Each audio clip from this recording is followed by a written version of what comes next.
Au nom du Père et du Fils et du Saint-Esprit, Amen.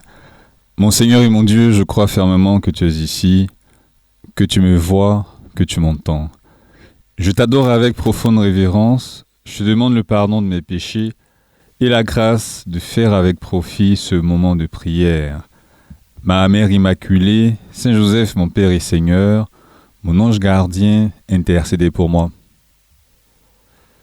Comme tu le sais bien, pour faire un bon film à la Bollywood, il faut d'abord un casting indien, de beaux paysages de ce pays, un scénario à couper le souffle et plein de rebondissements, un héros avec une histoire faite d'amour, d'argent et de sang, sans oublier un bon générique tout aussi indien. Moi, j'ai tout le nécessaire pour faire un film à la Bollywood. On y va donc.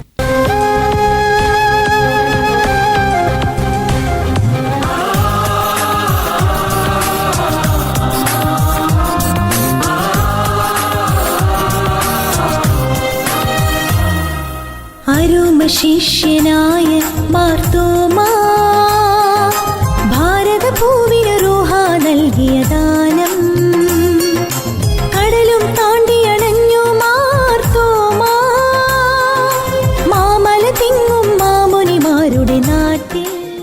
Si tu comprenais le malabar, tu te serais rendu compte que cette chanson de générique a été composée par le père Shahi, un prêtre du diocèse de Kerala. Et elle parle de l'apôtre Saint Thomas.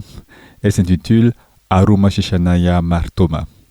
Elle fait l'éloge de l'apôtre en soulignant son rôle de disciple bien-aimé de Jésus, son travail missionnaire en Inde. Cette chanson reflète aussi le dévouement de Saint Thomas, sa foi et l'impact de ses enseignements sur le peuple indien. Je te laisse sur l'application des 10 minutes avec Jésus un lien pour réécouter cette chanson. Mais revenons à notre film. Après le générique, gros plan sur une colline boisée. Un écriteau s'affiche en lettres blanches dans le coin gauche de l'écran, en bas. Il dit « Madras, Inde, 3 juillet 72 ». La caméra fait alors une plongée sur la colline. On voit depuis le haut un groupe de personnes en train de poursuivre un homme. Plus la caméra se rapproche, et mieux on constate que l'homme poursuivi perd de plus en plus de terrain. Gros plan sur le groupe des poursuivants.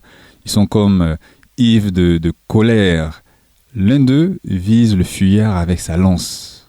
La lance déchire l'espace. La caméra suit son envol rapide. Gros plan sur la pointe de la lance qui se rapproche rapidement de la cible et l'atteint dans le dos. L'impact est violent.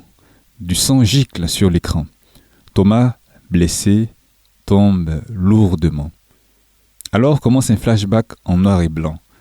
Une scène très rapide de Thomas écoutant Jésus sur la montagne. Une autre où on voit Thomas appelé par Jésus. Puis un mariage auquel participe Thomas. Thomas aide Lazare à se débarrasser de ses bandelettes en sortant du tombeau. Thomas discutant violemment avec les 10 autres apôtres qui lui parlent de la résurrection de Jésus et qu'il refuse catégoriquement. Thomas à genoux devant Jésus ressuscité.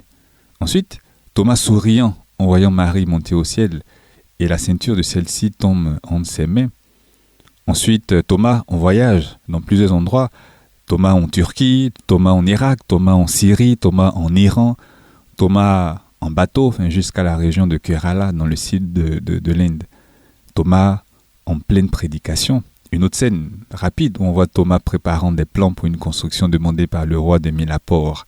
Soit dit en passant, je souhaite une bonne fête. Je te souhaite une bonne fête si tu t'appelles Thomas ou si tu es architecte, parce que c'est donc ton saint patron. Mais revenons à notre film, revenons à notre colline. Les bourreaux sont partis, leur haine aussi. Elle laisse place à des pleurs contenus. Ce sont maintenant des mains chrétiennes récemment converties et baptisées qui prennent pieusement le corps de saint Thomas et l'enterrent en contrebas de la colline, pas loin de la plage, à un endroit où Thomas avait prêché la bonne nouvelle. Aujourd'hui, Madras s'appelle Chennai. Bon, depuis 1996. La colline du martyr s'appelle Mont Saint-Thomas. Et le tombeau de saint Thomas se trouve dans une crypte de la basilique Saint-Thomas sous l'autel principal, avec une partie de ses reliques au-dessus justement de ce tombeau dans lequel il a été mis après son martyre. Aujourd'hui, les catholiques représentent un peu plus de 2% de la population indienne, mais ils sont 20% dans l'état du Kerala, l'état évangélisé par saint Thomas apôtre. Mais Seigneur Jésus, comment ne pas me rappeler aujourd'hui que moi aussi, par mon baptême, je suis apôtre. Et moi aussi, je dois aider les personnes qui m'entourent à te connaître, à t'aimer, à reprendre le chemin de la messe ou de la confession ou à y persévérer. Je n'ai peut-être pas connu comme Thomas, comme Thomas à parcourir des milliers de kilomètres, à apprendre d'autres langues, à risquer ma vie au quotidien. Mais j'ai beaucoup à faire là où tu me permets de vivre dans les circonstances dans lesquelles je me trouve maintenant. Même si c'est vrai aussi que je dois apprendre la langue de cette collègue là, pour pouvoir lui expliquer dans sa langue certains aspects de l'enseignement de l'Église. Oui, peut-être que pour encourager mon frère aîné à prier, je dois parcourir de longues distances, parce qu'il vit certes dans la chambre d'à côté, mais de fait, il est comme sur une autre planète. Donne-moi, Seigneur, ce désir fou de t'annoncer comme saint Thomas, ce désir de partager la joie de l'Évangile. Et je dois le faire à travers cet exemple que je m'efforce de donner, cet exemple de bon ami, de bon camarade, de bonne camarade. Je dois le faire également par ma parole, parce que il y a des choses à expliquer, il y a des personnes que je dois également encourager. Je dois le faire aussi, peut-être de façon plus simple, par ma prière. Ma prière, qui a toujours de l'importance, mais chaque jour, ma prière, peut-être parce que je suis malade, je suis alité, je ne peux pas rencontrer de personnes, ou parce que je suis limité par l'âge, comme mes chers voisins de quartier qui font aussi cette méditation avec nous aujourd'hui.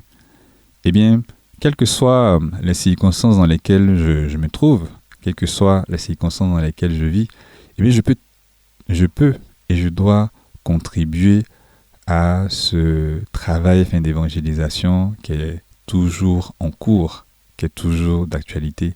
Seigneur, tu veux davantage d'amis et tu veux que je t'aide à entrer dans la vie de ces personnes-là, à les aider à te découvrir, pour entrer également dans cette amitié avec toi. Mais revenons à notre épisode de Bollywood. Sur le mont Saint-Thomas, il y a un sanctuaire qui est dédié à Notre-Dame de l'Espérance. Ce sanctuaire a été construit au sommet de cette colline en 1523 par des Portugais, même si certains détails montrent que il y avait déjà une construction bien auparavant, depuis le VIe siècle. La tradition veut que l'autel de cette église a été érigé à l'endroit même où l'apôtre saint Thomas a été martyrisé en l'an 72, lorsqu'il évangélisait l'Inde, qui est donc l'une des patries les plus anciennes de l'Église, évangélisée dans le temps apostolique, comme Éphèse, comme Corinthe ou comme Alexandrie. Et bien, lors de sa visite à Chennai, le 5 février 1986, le pape Saint Jean-Paul II est monté au sommet du mont Saint-Thomas pour prier. Et bien comme lui, demandons à la Vierge Marie, qui est la reine des apôtres, mais qu'elle mette dans notre cœur, ou qu'elle conserve dans notre cœur cette préoccupation pour évangéliser. Demandons à Notre-Dame de l'Espérance qu'elle nous aide à persévérer même si, en apparence, notre travail, nos paroles, notre exemple semblent porter peu de fruits. Je te remercie, mon Dieu, des bonnes résolutions, des actes d'amour et des inspirations que tu m'as communiquées dans cette méditation. Je te demande de m'aider à les mettre en pratique. Ma Mère Immaculée, Saint Joseph, mon Père et Seigneur, mon ange gardien, intercédez pour moi. Saint Thomas, prie pour moi.